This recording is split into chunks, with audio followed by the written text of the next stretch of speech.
La fumure et les amendements naturels. Le fumier et l'eau font des miracles, dit un proverbe de chez nous. Seuls les fellahs attentifs à une bonne fertilisation et à une irrigation généreuse en hiver peuvent espérer une bonne récolte. Je considère le sol comme l'estomac de la plante. Il digère pour elle les matières organiques et minérales et lui restitue les nutriments dont elle a besoin pour grandir et fructifier. Un estomac vide ne peut rien fournir. La meilleure période pour nourrir les palmiers s'étend de décembre à février, surtout lorsque la fertilisation est organique. En effet, le fumier apporte de la chaleur en se décomposant. Cette chaleur bénéfique en hiver est néfaste en période chaude, lorsque le palmier a justement besoin d'un peu de fraîcheur au niveau de ses racines pour supporter l'ardeur du soleil. Du fumier pur quand il est possible. Je nourris mes palmiers exclusivement avec du fumier. Je trouve qu'il donne la meilleure réponse du végétal. Son action n'est pas soudaine, mais elle est durable et régulière. Certains fellahs utilisent les engrais chimiques sans vraiment savoir s'en servir. Ils ne maîtrisent ni les doses, ni les dates des apports. Je constate que leurs parcelles sont facilement envahies par les mauvaises herbes et que les racines de leurs palmiers sont superficielles et paresseuses. L'action de l'engrais est courte dans le temps. Il faut la renouveler sans cesse, car, avec l'irrigation nécessairement intensive en milieu saharien, les sols sont rincés, les minéraux qui n'ont pas été interceptés par les racines sont donc entraînés en profondeur ou finissent dans les réseaux de drainage où ils vont aggraver la salinité des eaux. De nos jours, l'engouement pour l'engrais chimique s'estompe, les utilisateurs constatant pas de relation nette entre la récolte et les apports d'engrais qui sont en outre de plus en plus coûteux. Le prix d'un quintal d'engrais, 15-15-15, est fixé à 6 000 dinars, mais en situation de pénurie, il peut dépasser les 10 000 dinars. Les services agricoles conseillent aux fellahs d'en épandre 6 kg par palmier et par an, soit un prix de revient de 360 dinars par palmier.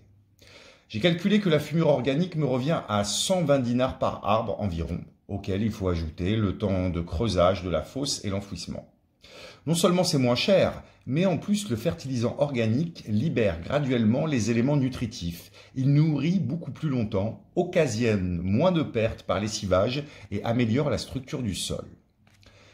Mais le plus inquiétant de mon point de vue est l'effet de dépendance qu'exercent les engrais sur le palmier. Si après 3 ou 4 années de fertilisation minérale assidue, on arrête les apports pour une raison ou une autre, on constate immédiatement des effets de carence. L'engrais nourrit la plante, mais pas le sol. Tout jeune encore, j'avais observé, au début des années 80, l'influence spectaculaire de la fumure organique sur le palmier dattier.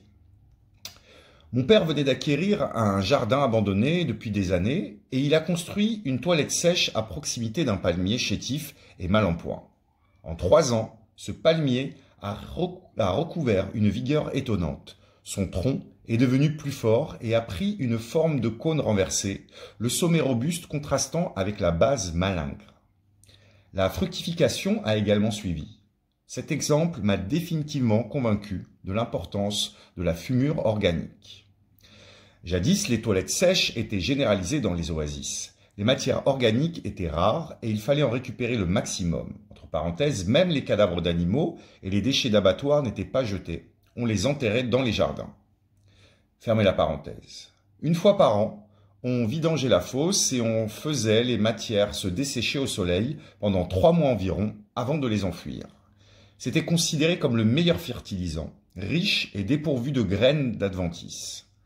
Mais le progrès a rapidement balayé ce type de toilette jugé archaïque et peu commode par la société. Le fumier d'origine animale est désormais la principale source d'amendements organiques. Dans l'échelle de préférence des agriculteurs, le fumier de chameau est de loin le plus recherché. Entre parenthèses, c'est d'ailleurs le plus cher. Fermez la parenthèse. Il est suivi de près par le fumier d'âne, puis par celui des ovins et caprins. Plus récemment, sont apparues les fientes de volaille procurées auprès des quelques poulaillers industriels de la région. Je n'ai pas envie de les essayer. Je crains qu'elles ne soient pas adaptées aux palmiers. Elles se décomposent trop vite et peuvent entraîner des pourrissements racinaires. Le fumier nous est livré en remorque de 2 à 5 tonnes, quelquefois mélangé à un peu de sable provenant du parterre nu et sablonneux des parcs à bestiaux. Cela nous rajoute inutilement du poids à manipuler. Il arrive fréquemment que le fumier comporte une forte proportion de paille sèche issus des refus de mangeoires ou des litières. Dans nos conditions de climat, la paille a tendance à se dessécher très vite, même à l'intérieur des locaux d'élevage. Elle nous arrive donc très peu décomposée et augmente le volume du fumier. C'est une donnée qu'il faut prendre en compte dans l'estimation de la dose à apporter par arbre. Le meilleur fumier est à l'évidence celui qui se compose exclusivement de déjections animales et de litières. Des apports modérés pour les jeunes palmiers. Le palmier qui a été planté plus ou moins 3 ans n'a pas droit au fumier. Le jeune palmier est comme un être humain en convalescence et l'alimentation trop riche lui est déconseillée. On dit aussi que l'abondance de nourriture à proximité rend le jeune palmier fainéant. D'ailleurs, dans certaines oasis, la fumure est volontairement enfouie à bonne distance du rejet pour l'obliger à étoffer son système racinaire en allant chercher sa nourriture.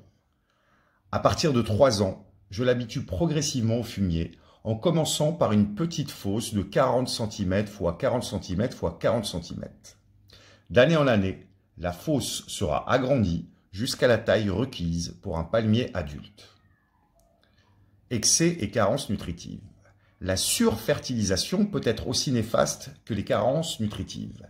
Elle favorise la vigueur au détriment de la fructification avec le développement d'un tronc trop épais et d'une croissance trop rapide en hauteur. Il faut donc être attentif et adapter en permanence la fumure au comportement du palmier.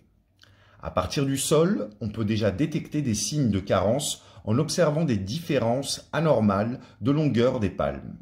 Les palmes qui ont normalement une longueur de 5 à 6 mètres vont rester courtes et ne pas dépasser 4 mètres. La carence se constate aisément sur la production. Un arbre affamé émet moins de spath. Ces régimes sont de taille modeste, ces dattes de petit calibre avec un noyau surdimensionné par rapport à la pulpe. À plus long terme, si la sous-alimentation persiste pendant 6 à 8 ans, les carences se manifestent sur les organes du palmier. Les folioles deviennent cassantes, leur extrémité jaunie ou brunie sur 4 à 5 cm. Le lif devient fragile et se détache facilement. Il n'a plus la force de soutenir les palmes qui s'affaissent sous le poids quand on grimpe. Amélioration des sols. En dehors de la fertilisation des sols, on profite de l'accalmie hivernale pour effectuer les travaux de bonification des sols si nécessaire. Sur certaines parcelles, on peut être amené à entreprendre de gros travaux de correction de texture en apportant selon les cas du sable ou de l'argile. Seuls les riches propriétaires peuvent se permettre une telle dépense. Je recours à ce mélange uniquement lorsque je dois planter des arbres ou des palmiers dans des sables pauvres, Tavzna en particulier, ça entre parenthèses, SAR, sable d'apport éolien, fermez la parenthèse.